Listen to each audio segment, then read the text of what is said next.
क्या आपने कभी सोचा है कि जिस सुपरस्टार ने अपनी बेहतरीन कॉमेडी और डांस से पूरी दुनिया को हंसाया, वो आज अपने ही घर में खून के आंसू क्यों रो रहा है? जिस वक्त सारे जो है सुपर जिंदगी लोग इस्तेमाल करते हैं, खेत की जोते लाइक में रहता है, लोग को लग लगता है जो फेस जैसे करते हो खाली क्या फर्क होता है? क्या सच में बॉलीवुड के हीरो नंबर 1 गोविंदा की 38 साल पुरानी शादी अब हमेशा के लिए टूटने की कगार पर है? तुम्हारी एक अच्छी फैमिली है, सुंदर बीवी है, 2 बच्चे हैं बड़े बड़े,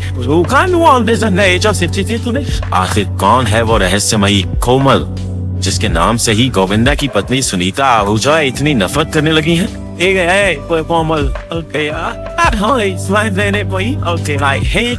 दोस्तों, आज हम बात करने वाले हैं 80 और 90 के दशक के उस बेताज बादशाह की, जिनकी एक झलक पाने के लिए लोग सिनेमा घरों के बाहर मीलों लंबी लाइनें लगाते थे। एक समय था जब उनकी गरीब युवक वाली छवि बॉक्स ऑफिस पर तहलका मचा देती थी और फिल्में बैक टू बैक ब्लॉकबस्टर होती थी। लेकिन आज 2026 में गोविंदा अपनी कला के लिए नहीं बल्कि अपने ही घर में चल रहे गहरे विवादों, एक्स्ट्रा मैरिटल अफेयर के संगीन आरोपों और तलाक की अफवाहों के चलते मीडिया की सुर्खियों में है। आज हम इस पूरी कंट्रोवर्सी की गहराई में जाएंगे और आपको बताएंगे कि कैसे एक चकाचौंध भरी जिंदगी रातों रात एक सार्वजनिक तमाशे में बदल गई। दोस्तों, पहले थोड़ा पीछे चलते हैं। साल 1987 में उस दौर में बॉलीवुड का एक ऐसा सितारा चमक रहा था जिसे देखकर भारत की हर लड़की का दिल धड़कता था। वो था विरार का एक गरीब देसी लड़का जिसे दुनिया जानती थी चीची के नाम से, मतलब गोविंदा। उस लड़के ने 80 के दशक में बॉक्स ऑफिस पर ऐसा तहलका मचाया कि बड़े बड़े सितारे उसके सामने फीके पड़ गए। उसकी कॉमेडी टाइमिंग, उसका बेमिसाल डांस और उसकी वो गरीब लड़का वाली इमेज, इन 3 चीजों ने गोविंदा को बॉक्स ऑफिस का बेताज बादशाह बना दिया। लोग सिनेमा घरों के बाहर मीलों लंबी लाइनें लगाकर उनकी एक झलक का इंतजार करते थे। लेकिन इसी करियर की ऊंचाई के दौर में एक बहुत बड़ा राज छिपाया जा रहा था। वो राज था एक शादी का। 11 मार्च 1987 को गोविंदा ने एक लड़की से शादी कर ली थी, चुपचाप एक मंदिर में, बिना किसी शोरगुल के, और उस शादी को पूरे 1 साल तक दुनिया से छिपाया गया। वो लड़की थी सुनीता आहूजा, बांद्रा की एक मॉडर्न जिंदा दिल लड़की। एक तरफ विरार का देसी गोविंदा, दूसरी तरफ बांद्रा की मॉडर्न सुनीता। कितनी अलग अलग दुनियाएं थी ये दोनों की, और शायद यही इस रिश्ते की सबसे बड़ी समस्या भी थी जो आगे चलकर एक तूफान बनने वाली थी। अब सवाल ये उठता है कि गोविंदा ने ये शादी छिपाई क्यों? इसका जवाब खुद गोविंदा ने एक पुराने इंटरव्यू में दिया था। उन्होंने कहा था कि उस समय मेरा करियर मेरी गुड़िया की तरह था। मुझे हमेशा डर रहता था कि कोई मेरी गुड़िया मुझसे छीन लेगा। 80 के दशक की बॉलीवुड की एक अजीब सोच थी कि अगर किसी रोमांटिक हीरो की शादी का राज खुल जाए तो उसकी लड़कियों वाली फैन फॉलोइंग खत्म हो जाती है। और गोविंदा इतनी मेहनत से बनाए अपने करियर को खोना नहीं चाहते थे। लेकिन इस राज को छुपाने में एक और बहुत दर्दनाक सच छिपा था। सुनीता ने अपनी पहली प्रेगनेंसी अकेले झेली। गोविंदा शूटिंग में इतने व्यस्त थे कि वो अपनी बेटी टीना के जन्म के वक्त भी अस्पताल में मौजूद नहीं थे। शादी का राज तब खुला जब बेटी टीना यानी नर्मदा का जन्म हुआ और राज छिपाना नामुमकिन हो गया। लेकिन इस कहानी में एक और दर्द था जो शायद बहुत कम लोग जानते हैं। सुनीता ने हाल ही में एक YouTube पॉडकास्ट में बताया कि बेटे यशवर्धन से पहले उनकी एक और बेटी हुई थी। वो बच्ची समय से पहले यानी प्रीमैच्योर पैदा हुई थी। उसके फेफड़े पूरी तरह से विकसित ही नहीं हुए थे और महज 3 महीने की उम्र में उस नन्ही बच्ची ने सुनीता की गोद में ही दम तोड़ दिया था। एक माँ की इससे बड़ी तकलीफ क्या हो सकती है? उस दौर में दोनों ने मिलकर इस गहरे दुख को सहा था। तब लगा था कि ये जोड़ी इस दर्द के बाद और भी मजबूत हो गई है। लेकिन शायद कुछ जख्म ऊपर से भर जाते हैं, अंदर से नहीं। अब बात करते हैं उस मशहूर सिमी ग्रेवाल शो की, जहां गोविंदा और सुनीता साथ आए थे। उस शो में गोविंदा ने खुलकर बताया कि जब उन्होंने सुनीता को पहली बार देखा था तो उन्हें वो बहुत तेज लगी थी। गोविंदा ने कहा था कि सुनीता मिनी स्कर्ट पहने, हाथ में कुत्ता लिए, च्युइंग गम खाते हुए बड़े स्टाइल में उन्हें चीची बुलाती थी। और गोविंदा ने उन्हें नसीहत दी थी, लहजा ठीक करो और थोड़ी जिंदगी भी ठीक करो अपनी। अब ये बात सोचिए जरा, एक बांद्रा की मॉडर्न लड़की जो अपनी मर्जी की जिंदगी जी रही थी, उसे विरार के एक देसी लड़के ने बता दिया कि वो कैसे रहे, कैसे बोले, क्या पहने। और सुनीता ने उस वक्त ये सब मान भी लिया। क्यों? क्योंकि प्यार में लोग बड़ी बड़ी कुर्बानियां दे देते हैं। उसी सिमी ग्रेवाल शो में एक बेहद मजेदार और दिलचस्प किस्सा भी सामने आया था। शादी के बाद पहली बार दोनों ताज होटल गए। सुनीता ने शैंपेन पीने की इच्छा जाहिर की तो गोविंदा ने क्या किया? पहले अपनी माँ को फोन किया। हाँ, ताज होटल में बैठकर पत्नी के सामने माँ से परमिशन मांगी। और उस वक्त सुनीता अपनी आंखें घुमाते हुए सोच रही होंगी कि मैं किससे शादी कर बैठी। लेकिन तब ये बात हंसी मजाक में डाल दी गई थी। आज दशकों बाद यही छोटी छोटी बातें और छोटे छोटे समझौते एक बड़े तूफान की शक्ल ले चुके हैं। दोस्तों, ये तो बस शुरुआत थी। गोविंदा का करियर 90 के दशक में आसमान छूने लगा था। हीरो नंबर 1, कुली नंबर 1, बड़े मियाँ छोटे मियाँ, एक के बाद एक ब्लॉकबस्टर फिल्में। लेकिन इसी करियर के पीक पर कुछ और भी हो रहा था। वो था अफेयर्स के आरोपों का बाजार, जो धीरे धीरे गर्म होने लगा था। और उस बाजार में सबसे पहला नाम जो उछला वो था नीलम कोठारी। 80 के दशक के आखिरी सालों में गोविंदा और नीलम कोठारी की ऑन स्क्रीन जोड़ी बॉलीवुड की सबसे बड़ी हिट जोड़ी मानी जाती थी। और दोनों की केमिस्ट्री पर्दे पर इतनी जबरदस्त थी कि दर्शक पागल हो जाते थे। स्टारडस्ट मैगजीन को दिए एक पुराने इंटरव्यू में गोविंदा ने खुद कहा था, मैंने नीलम के साथ गंदा खेल खेला, ये किसी दूसरे का आरोप नहीं था, ये खुद गोविंदा का अपना कबूलनामा था। उन्होंने आगे बताया कि उन्होंने नीलम को कभी नहीं बताया कि वो पहले से शादीशुदा है। नीलम को 1 साल बाद उस शादी का पता चला। गोविंदा ने तो यहाँ तक कहा कि उन्होंने सुनीता से अपनी सगाई भी तोड़ दी थी, क्योंकि नीलम जैसी लड़की से मिलने के बाद कोई भी मर्द अपना संतुलन खो बैठता है। ये बयान सुनकर दिल सोचता है कि उस वक्त सुनीता के दिल पर क्या बीती होगी। अब 2026 में नीलम कोठारी ने एक पॉडकास्ट में यह जरूर कहा कि उन दिनों लिंकअप की खबरें मैगजीन वालों का एक खेल होती थी और उनके बीच कुछ नहीं था। लेकिन दोस्तों, वो शब्द सुनीता के जहन में आज भी ताजा है। कुछ जख्म भूले नहीं जाते, बस दब जाते हैं। और जो दब जाता है वो एक दिन ज्वालामुखी की तरफ फटता है। नीलम के बाद 90 के दशक में गोविंदा का नाम रानी मुखर्जी और करिश्मा कपूर जैसी टॉप हीरोइनों के साथ भी जोड़ा गया। उनके भांजे विनय आनंद ने हाल ही में कहा कि जब कोई अभिनेता इतना बड़ा सुपरस्टार होता है तो उसका नाम हीरोइनों के साथ जुड़ना एक आम बात है। लेकिन सुनीता के लिए ये आम बात नहीं थी। सुनीता के लिए ये एक ऐसी जिंदगी थी जहां वो हर रोज अपने पति को दूसरी औरतों के साथ पर्दे पर रोमांस करते देखती थी, बाहर अफवाहों की बौछार झेलती थी और घर में अकेली बैठकर सब कुछ बचाती थी। और ये सब इसलिए क्योंकि वो एक सुपरस्टार की पत्नी थी जिनसे यही उम्मीद की जाती थी। अब आते हैं 2000 के दशक में और यहाँ से गोविंदा की कहानी एक अलग ही मोड़ लेती है। शाहरुख, सलमान, आमिर खान और ऋतिक रोशन ने बॉक्स ऑफिस पर कब्जा कर लिया था। गोविंदा की वो गरीब लड़के वाली इमेज अब दर्शकों को पुरानी लगने लगी थी। एक के बाद एक फिल्में फ्लॉप होने लगी, ऑफर्स कम होने लगी और जिस इंसान को कभी एक झलक के लिए भीड़ लगती थी वो धीरे धीरे इंडस्ट्री की नजरों से ओझल होने लगा। 2004 में गोविंदा ने कांग्रेस की टिकट पर राजनीति में एंट्री ली, मुंबई नॉर्थ से चुनाव लड़े और राम नाईक जैसे दिग्गज नेता को हराकर सांसद बने। ये एक बड़ी जीत थी। लेकिन दोस्तों, यह जीत असल में एक हार की शुरुआत थी। राजनीति में आने के बाद गोविंदा फिल्मों से पूरी तरह दूर हो गए और राजनीति में भी वो कोई खास छाप नहीं छोड़ पाए। एक इंसान जो दोनों तरफ से अधूरा रह गया। फरवरी 2026 के ANI इंटरव्यू में गोविंदा ने पहली बार खुलकर बताया कि उन्होंने राजनीति को क्यों छोड़ी। उन्होंने कहा कि राजनीति का असर उनके बच्चों पर नकारात्मक पड़ रहा था और उन्होंने परिवार के लिए राजनीतिक करियर कुर्बान कर दिया। ये बयान उन्होंने सुनीता के उन आरोपों का जवाब देते हुए कहा जिनमें वो गोविंदा को एक गैर जिम्मेदार पिता बताती हैं। आज शाहरुख खान को देखो, अमिताभ बच्चन को देखो, I see Sunil Shetty, I see Jackie Shroff, how they are supporting their son. I said you have to support your son. और इसी उठा पटक के बीच कहीं किसी मोड़ पर एक नाम आया, कोमल।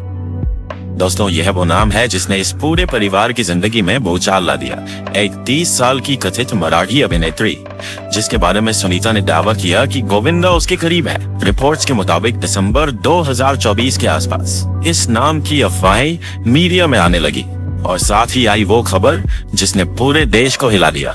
यह खबर थी कि सुनीता आहूजा ने बांद्रा फैमिली कोर्ट में तलाक की याचिका दायर कर दी।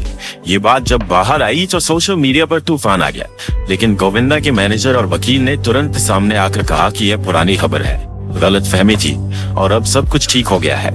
मई 2025 में कोर्ट का समन भी आया। गोविंदा व्यक्तिगत रूप से हाजिर नहीं हुए और कारण बताओ नोटिस जारी हुआ। जून से अगस्त 2025 के बीच काउंसलिंग सेशन भी हुए। गणेश चतुर्थी पर दोनों साथ मीडिया के सामने आए जैसे सब कुछ नॉर्मल हो, लेकिन ये नॉर्मल सिर्फ ऊपर ऊपर था। अंदर से ज्वालामुखी सा लग रहा था और वो ज्वालामुखी जनवरी 2026 में फट पड़ा। सुनीता आहूजा ने मिस मालिनी को एक इंटरव्यू दिया और उस इंटरव्यू में कह दिया वो सब कुछ जो शायद पिछले कई सालों से उनके दिल में घुटता रहा था। उन्होंने इंडस्ट्री में काम के लिए आने वाली लड़कियों के बारे में बात की और कहा कि आजकल की जो लड़कियां स्ट्रगल करने आती हैं उन्हें एक शुगर डैडी चाहिए होता है जो उनका खर्चा चलाए। शक्ल 2 कौड़ी की होती है, हीरोइन बनना होता है और फिर वो फंसाती हैं और ब्लैकमेल करती हैं। और उन्होंने कैमरे पर ही गोविंदा को कहा, तुम्हारी अच्छी फैमिली है, सुंदर बीवी है, 2 बच्चे हैं बड़े बड़े, और फिर आया इस पूरे इंटरव्यू का सबसे नाटकीय पल। जब इंटरव्यू के दौरान कोमल नाम की बात होने लगी तो सुनीता ने अचानक पूछा, तुम्हारा नाम कोमल है? ये नाम थोड़ा गड़बड़ है। और फिर व्यंग्य से हंसते हुए कहा,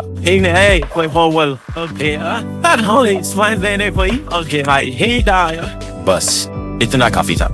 आई हैड कोमल, ये 3 शब्द हर जगह छा गए। और दोस्तों, इन्हीं सवालों के बीच 10 फरवरी 2026 के आसपास गोविंदा ने अपनी लंबी चुप्पी तोड़ी, ANI को एक इंटरव्यू दिया। और जो उन्होंने उस इंटरव्यू में कहा वो इस पूरी कहानी का सबसे दिल दहला देने वाला हिस्सा था। इंटरव्यू में जब पत्रकार ने गोविंदा से सीधे पूछा कि सुनीता ने जो एक्स्ट्रा मैरिटल अफेयर के आरोप लगाए हैं उनके बारे में क्या कहना है, तो गोविंदा ने कहा, देखिए, कब नहीं लगा ये आरोप मुझ पर। गोविंदा का कहना था कि बचपन में भी मुझ पर आरोप लगे, जवानी में भी और अब बुढ़ापे में भी, यानी जिंदगी भर इल्जाम ही मिले। और फिर गोविंदा ने कहा कि जिस तरह सांड का लोग पूरी जिंदगी इस्तेमाल करते हैं और जब वो खेत जोतने के लायक नहीं रहता तो लोग सोचने लगते हैं कि इसे कसाई खाने भेज दो, ठीक वैसे ही मेरे साथ हो रहा है। उन्होंने आगे कहा, जब मेरे ही घर में लोग ऐसा सोचने लगेंगे तो मैं कहाँ जाऊं? लेकिन यह इंटरव्यू यही नहीं रुका। अब आता है वो हिस्सा जिसने मीडिया में सबसे बड़ा तूफान खड़ा किया। जब इंटरव्यूअर ने गोविंदा से कोमल के बारे में पूछा तो गोविंदा ने एक बेहद चालाक और शालीन तरीका अपनाया। उन्होंने कहा कि उन्होंने अपनी पूरी फिल्मी जिंदगी में मिस यूनिवर्स जैसी हीरोइनों के साथ काम किया और उनमें से कोई भी एक बार भी नहीं कह सकती कि उन्होंने कभी कोई गलत हरकत की। और फिर उन्होंने कहा, मैं सबका धन्यवाद देना चाहूँ, खास तौर पर कोमल का धन्यवाद देता हूँ कि आप एक शब्द गलत नहीं कह रही है और ये विषय से जुड़कर आप चर्चा में आ जाए या प्रचलितता पाए, ऐसा आपका स्वभाव नहीं है। अब इस बयान की परतें समझिए। गोविंदा ने एक तरफ कोमल की तारीफ करके यह संदेश दिया कि वो लड़की शालीन है और इस विवाद से दूर रहना चाहती है। दूसरी तरफ उन्होंने यह भी कह दिया कि मैं सेव्ड हूँ, यानी मेरी इज्जत इसलिए बची क्योंकि कोमल ने कुछ नहीं कहा। जरा सोचिए, अगर कोमल के साथ कुछ था ही नहीं तो सेव्ड होने की जरूरत क्यों पड़ती? यह बयान जितना उनका बचाव करने वाला था उतना ही नई बहस की आग में घी डालने वाला भी। लेकिन दोस्तों, ये इंटरव्यू सिर्फ अफेयर के आरोपों और कोमल तक सीमित नहीं था। इसमें एक और बड़ा बम फटा और वो बम था करण जौहर। करण जौहर ने दिसंबर 2022 में OTT पर एक फिल्म रिलीज की थी जिसका नाम था गोविंदा नाम मेरा। इस फिल्म में विक्की कौशल का किरदार गोविंदा नाम का था जो अपनी पत्नी और गर्लफ्रेंड के बीच फंसा हुआ था। ANI इंटरव्यू में गोविंदा ने बिना सीधा नाम लिए करण जौहर पर निशाना साधा। उन्होंने कहा, किसी ने मेरे नाम से पिक्चर बना दी, मुझे लगता है करण जौहर की थी। उसका सब्जेक्ट था कि गर्लफ्रेंड के साथ गड़बड़ हो जाती है और पति पत्नी की भगदड़ मच जाती है। ये पर्सनल लाइफ के अंदर कभी कभी सबकी स्टोरी घुसेड़ने का प्रयास करते हैं लोग। और फिर उन्होंने हाथ जोड़कर वो धमकी दी जो सुनकर हर कोई चौंक गया। गोविंदा ने कहा, मजाक हर जगह अच्छा नहीं लगता, नो मिसबिहेव प्लीज। अगर वो कभी मेरे सामने आए तो मैं उन्हें सार्वजनिक रूप से रजनीकांत ट्रीटमेंट दूंगा। अब इस पूरी कहानी के आखिरी और सबसे जरूरी हिस्से में हम बात करें सुनीता आहूजा की। तो शुरू करते हैं सुनीता आहूजा के उस बदलाव से जो शायद इस पूरे ड्रामे की सबसे बड़ी कहानी है। 2 दशक पहले जब यही सुनीता सिमी गरेवाल के शो पर अपने पति के साथ बैठी थी तब उनकी बॉडी लैंग्वेज एक ऐसी पत्नी की थी जो अपने पति के साये में रहती है, जो बोलने से पहले सोचती है, जो हंसने से पहले पति की तरफ देखती है। लेकिन अब जो सुनीता हमें दिख रही है वो बिल्कुल अलग है। कपिल शर्मा शो पर मिस मालिनी के इंटरव्यू में, अलग अलग पॉडकास्ट में, यह सुनीता किसी से नहीं डरती। ये सुनीता कैमरे के सामने बैठकर अपने पति को शुगर डैडी वाली बात सुनाती है। ये सुनीता सीधे कहती है कि वो एक अच्छा बेटा है और एक अच्छा भाई है, लेकिन वो एक अच्छा पति नहीं है। और ये सुनीता गोविंदा को ताना देती है कि अनिल कपूर देखो, सुनील शेट्टी देखो, जैकी श्रॉफ देखो, सब आज भी एक्टिव है, फिट है और काम कर रहे हैं, लेकिन तुम बस घर में बैठे हो और कुछ नहीं करते। ये बदलाव आया कहाँ से? इसका जवाब सुनीता ने खुद एक व्लॉग में दिया। उन्होंने कहा, अब मैं अपनी पहचान बना चुकी हूँ और अब मैं किसी से डरकर या चुप रहकर नहीं जीऊंगी। लेकिन दोस्तों, यहाँ एक दूसरा पहलू भी है जिसे नजरअंदाज नहीं किया जा सकता। सोशल मीडिया के एक बड़े वर्ग का यह भी मानना है कि सुनीता की यह बेबाकी कहीं न कहीं एक सोचा समझा कदम भी है। उनके खुद के पॉडकास्ट को व्यूज मिल रहे हैं, उनके बेटे यशवर्धन का डेब्यू होने वाला है और जितना ज्यादा गोविंदा सुनीता ड्रामा मीडिया में रहेगा उतनी ज्यादा यश की फिल्म को हाइप मिलेगी। यह एक कड़वा सच है जिसे कुछ लोग कह रहे हैं। हालांकि इस बात का कोई सीधा सबूत नहीं है, लेकिन टाइमिंग देखे तो सवाल उठना स्वाभाविक है। एक बार सुनीता ने मिस मालिनी के इंटरव्यू में बहुत भावुक होकर कहा था कि यश एक सेल्फ मेड बॉय है। गोविंदा का बेटा होने के बावजूद उसने 90 ऑडिशन दिए। उसने कभी अपने पिता से किसी को फोन करवाने के लिए नहीं कहा और गोविंदा ने भी कभी अपने बेटे की कोई मदद नहीं की। लेकिन दूसरी तरफ ANI इंटरव्यू में गोविंदा ने इन सारे दावों को पूरी तरह से गलत बताया। उन्होंने कहा कि उन्होंने बॉलीवुड के सबसे बड़े प्रोड्यूसरों में से एक साजिद नाडियाडवाला से खुद जाकर बात की थी। नाडियाडवाला ने यश को अपने ऑफिस में एक केबिन दिया था, उसे फिल्म निर्माण के तकनीकी पहलू सिखाए। तो एक तरफ माँ कह रही है कि बाप ने कुछ नहीं किया और दूसरी तरफ बाप कह रहा है कि मैंने सब कुछ किया। दोनों के बीच में बेटा यशवर्धन है, जो शायद ये सोच रहा होगा कि मेरे माँ बाप के इस झगड़े ने मेरे डेब्यू को फिल्म से पहले ही एक बड़ा विवाद बना दिया। हकीकत यह है कि यश साजिद खान द्वारा निर्देशित एक हॉरर फिल्म 100 से डेब्यू करने वाले हैं, जिसमें उनके साथ लापता लेडीज की स्टार नितांशी गोयल है। सुनीता ने खुद इस फिल्म की पुष्टि की है और उम्मीद करी है कि यह फिल्म 200 करोड़ से ज्यादा का बिजनेस करेगी। अब आते हैं उस आखिरी और सबसे जरूरी सवाल पर, जो आप सबके मन में अब तक उठ रहा होगा। इस पूरी कहानी में सच क्या है? देखिए दोस्तों, कुछ बातें बिल्कुल पक्की है। पहली पक्की बात यह है कि गोविंदा और सुनीता के बीच बहुत गहरे मतभेद हैं और दोनों अलग अलग घरों में रह रहे हैं। सुनीता खुद बता चुकी है कि पिछले 12 सालों से वो अपना जन्मदिन अकेले मनाती है। 12 साल, यह एक बहुत बड़ी और बहुत दर्दनाक बात है। दूसरी पक्की बात यह है कि दिसंबर 2024 में तलाक की अर्जी दायर हुई थी। तीसरी पक्की बात यह है कि कोमल नाम का जिक्र इस पूरे विवाद में है। सुनीता ने भी लिया, गोविंदा ने भी उसे धन्यवाद देकर अनजाने में स्वीकार किए। लेकिन जो बातें अभी भी पर्दे के पीछे हैं वो ये है कि अफेयर का कोई ठोस सबूत अब तक सामने नहीं आया है। कोमल ने खुद आज तक कुछ नहीं कहा है। तलाक का मामला कानूनी रूप से किस स्तर पर है ये साफ नहीं है। गोविंदा के मैनेजर और वकील लगातार कह रहे हैं कि सब कुछ ठीक हो गया है, लेकिन जब सब कुछ ठीक हो गया है तो सुनीता इंटरव्यू पर इंटरव्यू क्यों दे रही है? और जब सब कुछ ठीक है तो गोविंदा की आंखों में वो दर्द क्यों दिखता है? सोशल मीडिया की बात करें तो यह पूरा ड्रामा 2 टीमों में बंटा हुआ है। युवा पीढ़ी सुनीता के साथ है। उनका कहना है कि सुनीता ने वो किया जो 90 के दशक की हर स्टार वाइफ करना चाहती थी, लेकिन समाज के डर से नहीं कर सकती थी। वो चुप नहीं रही, उन्होंने लड़ाई लड़ी। दूसरी तरफ गोविंदा के पुराने फैंस हैं जो उनके ANI इंटरव्यू की नम आंखें देखकर भावुक हो गए। उनका कहना है कि जिस इंसान ने करोड़ों लोगों को हंसाया, उसे अपने घर में ही सार्वजनिक रूप से इस तरह अपमानित किया जा रहा है। दोनों तरफ के तर्क हैं, दोनों तरफ की भावनाएं हैं और शायद सच इन्हीं 2 पार्टों के बीच कहीं दबा हुआ है। लेकिन दोस्तों, इस पूरी कहानी से जो एक बात निकलती है वो ये है कि स्टारडम एक बहुत अजीब चीज है। ये जब आता है तो सब कुछ ढक देता है, दर्द को, कमियों को, रिश्तों की दरारों को, और जब ये जाता है तो सब कुछ उखड़ जाता है। गोविंदा के करियर का ढलान और उनके वैवाहिक जीवन का यह संकट एक साथ आया है। जब आप पर्दे पर चमक रहे होते हैं तो घर की परेशानियां भी रोशनी में छुप जाती हैं, लेकिन जब पर्दा गिरता है तो जो अंधेरा था वो और भी गहरा दिखने लगता है। तो दोस्तों, अब आप ही बताइए, क्या सुनीता का इस तरह घर की बातें कैमरे पर लाना सही था? क्या गोविंदा सच में किसी बड़ी साजिश के शिकार हैं जैसा वो दावा करती है, या फिर हीरो नंबर 1 की ये प्रेम कहानी अब हमेशा के लिए खत्म होने की कगार पर है? ये सवाल अब आपके लिए है। कमेंट बॉक्स में बताइए कि आप किसके पक्ष में हैं और इस पूरी कहानी को आपने कैसे देखा। अगर आपको कुछ नया जानने को मिला हो तो वीडियो को लाइक करिए, चैनल को सब्सक्राइब करिए और उन दोस्तों के साथ शेयर करिए जो बॉलीवुड की असली कहानियां जानना पसंद करते हैं। बॉलीवुड की ऐसी ही अनकही, अनसुनी और असली कहानियों के लिए हमारे साथ बने रहिए।